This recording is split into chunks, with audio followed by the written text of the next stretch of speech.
Izina ry'Imana Data na Mwana na Roho Mutagatifu. Amen.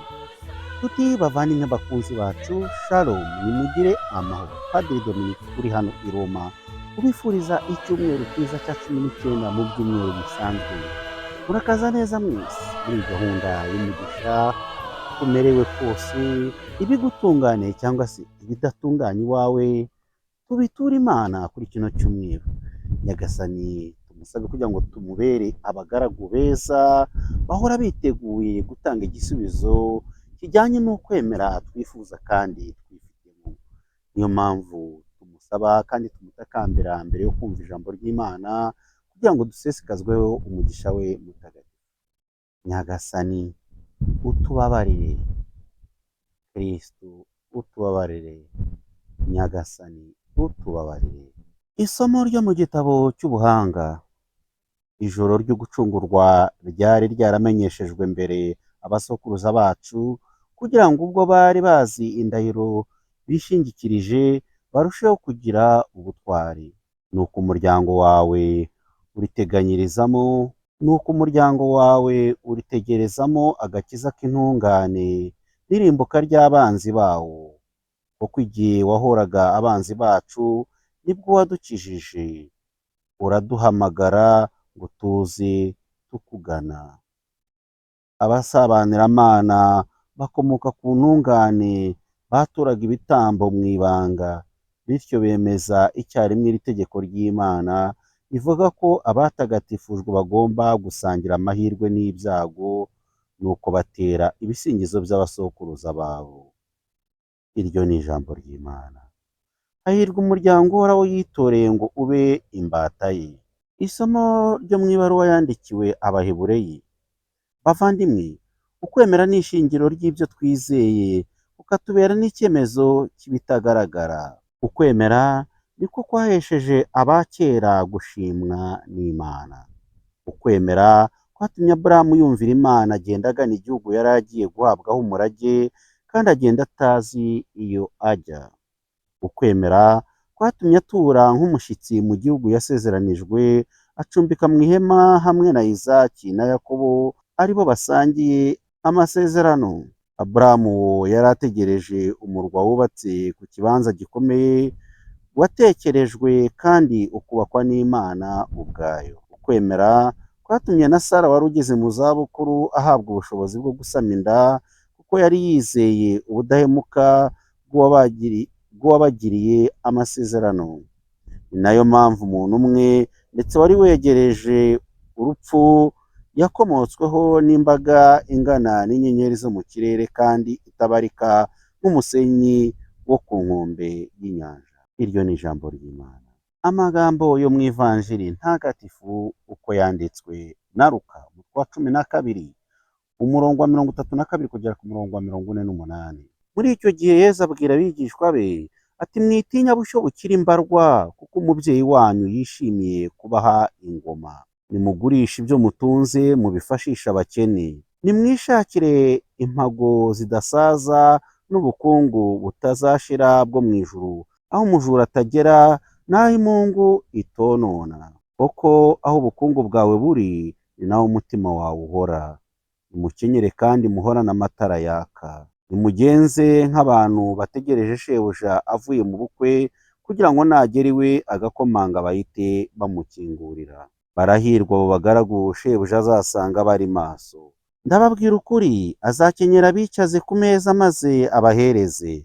Naza no mu gicuku cyangwa mu nkoko agasanga bakimutegereje, barahirwa. Musanzwe mubizi, iyaba nyir'urugo yamenyaga igihe umujura azazira, ntiyareka bamufumurira inzu. Namwe rero nimube maso, kuko umwana w'umuntu azaza igihe mudakeka.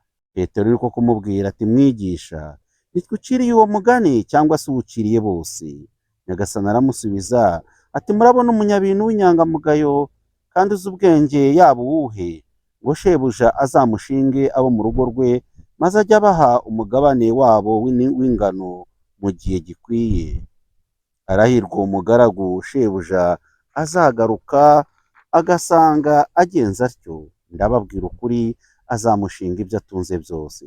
nawe uwo mugaragu niyibwira ati databuja aratinze, maze agatangira gukubita abagaragu n'abaja, akarya akanywa agatsinda, amaherezo shebuja azaza umunsi atamwitezeho no ku isaha atazi, maze amwirukane nabi, amuherereze mu nteko y'abahemu. Uwo mugaragu rero wari uzi icyo shebuja ashaka, ntakiteho ngo agikore kuko yari yamutegetse, azakubitwa nyinshi. Naho utazi icyo shebuja ashaka agakora ibidakwiye, bazakubitwa nkeya. Uzaba yarahawe byinshi azabazwa byinshi, n'uwo bazaba barashinze byinshi azabazwa ibiruta iby'abandi. Iyo ni ivanjiri ntagatifu.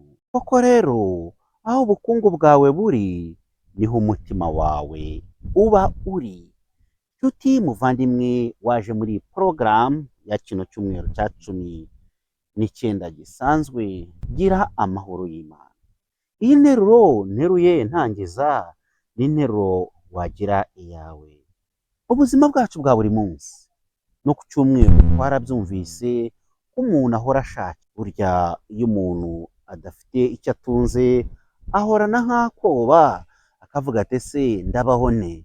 Yewe waba ufite n'udufaranga kuri konti, wabona dutangiye gukendera, ukagiramo akicengo ukavuga ati biragenda bite? Wabona no mu kigega no mu gafuka, waba udushyimbo waba umuceri biri kugabanuka, ukitonda ukavuga ati ntawamenya. Iyo mvugo rero ivuga ngo aho ubukungu bwawe buri, ni naho umutima wawe uri. Ubukungu ni ibintu bishobora gufatika tugiye mu minsi, tugiye mu mitekerereze yo kuri iyi si, ni ibintu by'inyuma, n'ibyo bintu bidufasha, kandi ubukungu buratandukanye. Ariko iyo tuvuze ubukungu twumva ibintu dutunze bifatika, tukaba twabishyira mu gaciro kaba k'amafaranga, agaciro gatandukanye. Aho ubukungu bwawe buri ni hehe? Ubukungu muri iyi si abantu babushakisha cyane cyane, hari abacuruzi, hari abahinzi borozi, hari ababushaka mu kazi mu mashuri bakaminuza bagahembwa, bakagera mu nzego zitanzwe, zaba iza leta zaba iz'abikorera, baba mu nganda n'ahandi hatandukanye. Ubukungu tubukura ahantu hatandukanye. Hariya rero Yesu yavuze ati aho ubukungu bwawe buri, niho n'umutima wawe buri. Yesu ntabeshya, aravuga ukuri. Icyo utekereza cyane buri munsi ni iki? Ikiguhangayikisha umutima cyawe ni ikihe? Ese wemera umukristo icyakagombye kumuraza ishinga ni ikihe? Yesu ari kubwira abe, ariko icyo ashaka kutubwira ni iki? Ni abagaragu beza n'abagaragu babi. Iyi vanjiri iri kuza nko mu rwego rwo kuduteguza umunsi wa nyuma, ndetse no ku cyumweru murabyibuka naho twabikomojeho. Burya ya vanjiri yatubwiraga wa muntu washatse ibigega gahunika, ati ngiye kurya nywe ndabagire, ariko nyuma yaho ngo uhoraza aramubwira ati wakiburabwenge we, iri joro uranyagwa ibyawe. Burya nabwo byatwibutsaga wa munsi w'urupfu rwacu, umunsi wa nyuma. Burya Imana yaduhisha ibintu, ariko kubera yaraduhisha umunsi tuzapfiraho. Umuntu aramutse amenya igihe azapfiraho, ubanza yacunga akabika bya bintu, yabona habura nk'ukwezi agatangira akagira umutima mwiza, akagaba, akarya ibimunaniye, akabona kubireka, akabona kubigaba. Ariko urupfu ruratungurana kenshi, ruratungurana n'umenye uko bigenze. Niyo mpamvu umukristo nk'uko tubivuga muri adiveni ndetse atante, cyangwa se n'ubuzima bwa buri munsi, ahora yiteguye kuko atazi umunsi n'isaha ibyo bizabera.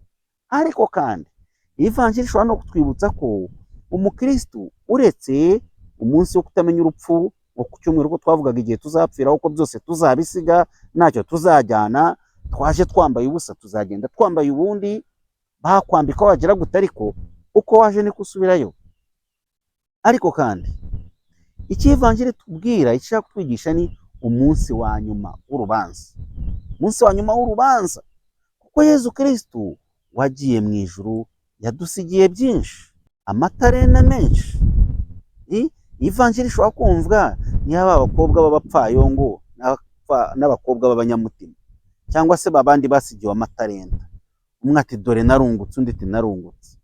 Ariko twebwe uyu munsi y'ivanjiri iri gushaka kutuganisha ko umunsi uzagera ubazwa icyo wahawe. Abahawe byinshi bazabazwa byinshi, abahawe bike nabyo babazwe bike, ariko nta muntu n'umwe utazabazwa. Iyi vanjiri ntagatifu iraza mu gihe navuga umwanditsi mutagatifu akomoza mu gihe cy'amatotezo. Abakristu bo mu bihe bya mbere bari bategereje ihindukira rya Nyagasani, kuko ndetse Pawulo mutagatifu mu ibaruwa yandikiye Abanyetesaloniki bamwe bavugaga bati maranata maranata, ngwino Nyagasani Yezu. Muri uko kuvuga maranata hajemo ikintu kimeze nko kurambirwa, ikintu kimeze nko kumva ko ihindukira rya Nyagasani riri gutinda. Umwanditsi mutagatifu rero nibwo azanye iyi mvugo ya Yezu Kristu ubwe ibakomeza bati nimukomere, nimukenyere, muhorane amatara yaka. Ariko kandi kugira ngo nabyumve neza, interuro ya mbere twaherewe niyo kumvisha ibyayo, ngo muri icyo gihe abwira abigishwa bati mwitinya bushyo bukira imbarwa, kubera ko bari mu gihe cy'itotezwa, bari bakeya cyane. Bushyo bukira imbarwa, bushyo bukira imbarwa, kuko umubyeyi wanyu yishimiye kubaha ingoma. Mu yandi magambo, aho bakristo bari mu matotezwa, bari kubabazwa, ingoma y'Imana bazayisarura.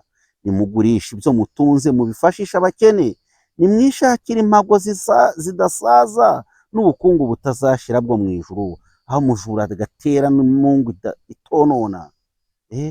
Ni iyo mvugo shusho, ni iyo mvugo ishobora gufasha umukristo kubaho muri iyi si. Ati noneho mu gihe muri mu matotezwa, mu gihe mwiteze ibigiye kubabaho n'ingoma muzasara, ariko ibyo muriho, ibintu mufite nimunabigurishe mubihe abakene, mwebwe muziga mu bukungu bwanyu hirya y'ubu buzima.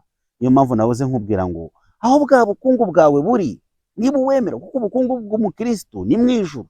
Niba uri mu ijuru rero, niryo rya jambo nakubwiye ngo padiri avuga ngo imitima yanyu nihugukira iki? Iby'ijuru.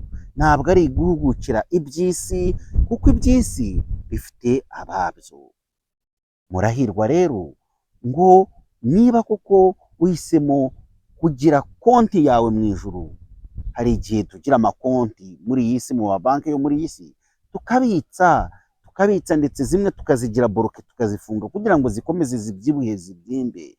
Ni byiza, ariko konti y'umukristo, umukristo nyirizina aho agomba gufunguza konti handi ni mu ijuru. Aho ugomba kubitsa ni mu ijuru, kuko aho ngaho niho ubukungu bwawe bugomba kuba buri, niho n'icyerekezo cyawe kigomba kugana, kuko ariho ugomba kumenya uti niho nzatura ubu n'iteka ryose. Ibyo byose rero muvandimwe bijyana no kuba maso, la vigilance. Kuba maso atari ukuzora amaso, abo kuba maso ni ukubera iki? Iyo bavuze ngo dore ikintu cyegereje, ushobora kuba ufite umushyitsi, ushobora kuba ufite ikizamini, ushobora kuba ufite business, ikintu cyose waba urimo, iyo igihe cyegereje uba maso, ibindi byose ukabishyira iruhande. Ariko mu bukristo si uko bugomba gukoza no kugenda, kubera ko umukristo ngo atazi umunsi Nyagasani azaziraho, ahamagarirwa iteka guhora ari maso.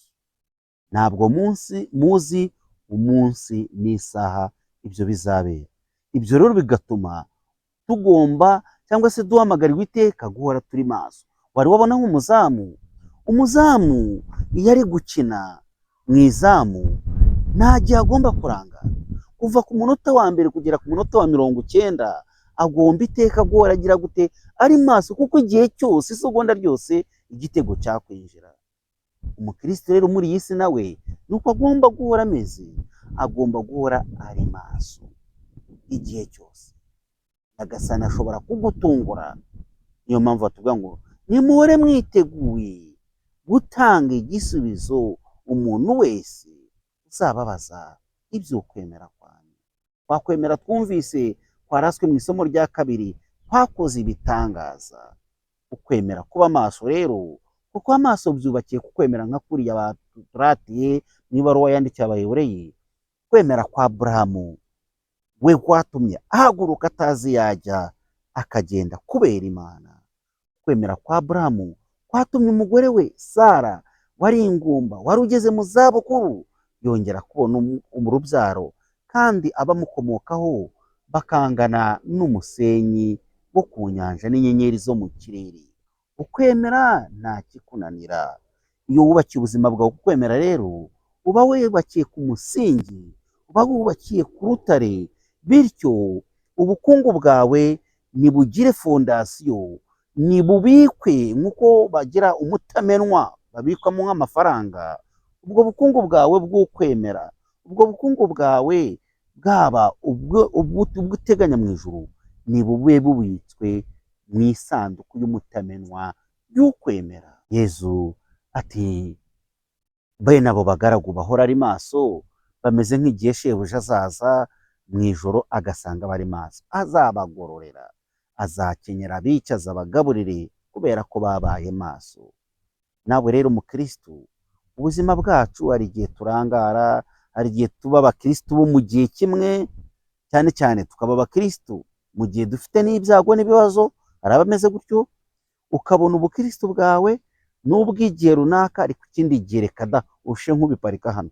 Hano niho njya mbona abakristu, hano abantu baza gusenga, murabizi Burayi, murabizi ko bagabanutse, ni bake cyane rwose.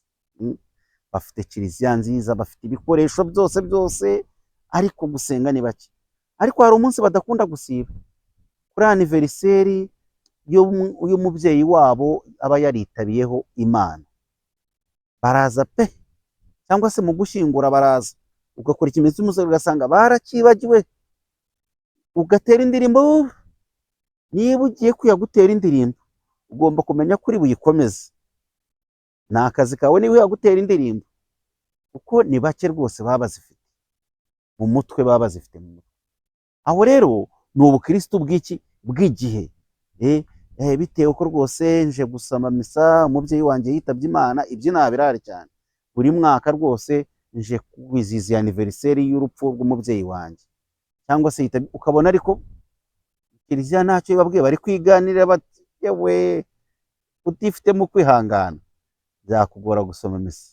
Muri uko rero gutegereza bisaba kwihangana, uko nababwiye ko aba bakristo bo mu bihe bya mbere bandikiwe n'ivanjiri, uko gutegerezwa harimo n'ibigeragezo.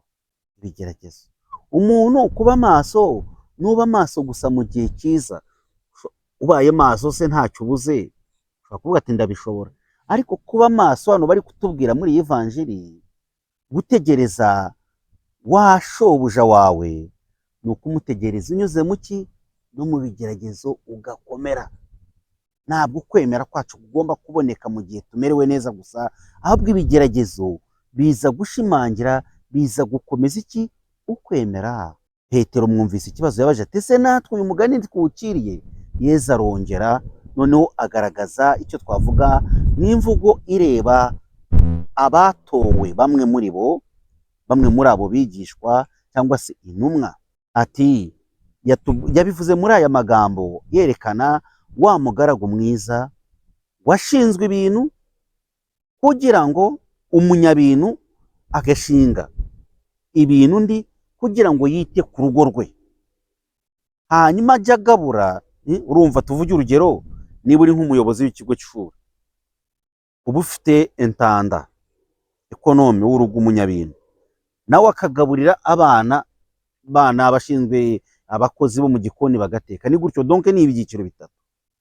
Bakakubwira ngo uriya shebuja naza agasanga abo bita abanyabintu yashinze baragabanyije ibintu bye neza, bitera ibyishimo. Ariko kandi nasanga yarabigabanyije nabi, azakubitwa izakabwana. Bivuze iki rero? Hari uwo shebuja ari we Yezu Kristu, abanyabintu nabo ngabo batowe bose, mwebwe mwatowe mwese na Kristu, ariko muhamagariwe gutanga ayo matarena mwahawe, kuyasakaza mu bandi. Buri muntu rero ni intego ye, ni inshingano ye yo kugira icyo akora muri uru rugendo turimo rw'iyogezabutumwa. Ntabwo bireba kanaka, ntabwo bireba umwe ngo hasigare undi. ni urugamba twese dusangiye. Uko waba uri ko kose ufite ikintu ushobora gukora kandi ushobora gutanga muri uru rugendo rwacu. Imana y'amahoro rero ikomeze ibane natwe, ikomeze idufashe, Nyagasani akomeze aduherekeze, adushoboze kugira ngo tubeho koko dutekereza, twongere twitekerezeho tuti turagana he? Ubuzima bwacu bw'abemera turi kujya he? Turi kugana he? Ese koko turi gutambuka neza? Iriya mvugo nahereho mbabwira ngo aho ubukungu bwawe buri ni naho umutima wawe uri. Ubukungu bwawe ni ubuhe muvandimwe mu Kristo? Uvuga ko wemera, uvuga ko wowe wa Kristo. Ubukungu bwawe aho ni waba ubona koko icyo bita takamento, wiziritse ku by'isi, ari byo biguhangayikishije, ari byo bikubujije uburyo. Mu bihe byose rero, byaba mu bihe byiza no mu bihe bikomeye, Nyagasani niwe ugomba kuba uwa mbere, kandi niwe ugomba kuzirika no kwerekeza ubuzima bwawe. Ineza, impuhwe n'urukundo bya Nyagasani Yezu Kristo bihorane nawe n'abawe bose. Urakoze Nyagasani Yezu kuba uduhaye umwanya wo kongera kuzirikana ko igihe kizagera ukaza ukaduhemba ingoma yawe. Dukize mu nzira ibiturushya byose, ibibangamira urugendo rwacu rugana iwawe, maze iteka tukubera abagaragu beza, bamamaza kandi bahamya ubuntu bwawe, wowe bagategeka iteka ryose. Amen. Nyagasani Yezu nabane namwe, byose nabaho umugisha Imana Data, nta Mwana naba Umutagatifu. Amen. Padiri Dominique i Roma. Mwese mbifurije icyumweru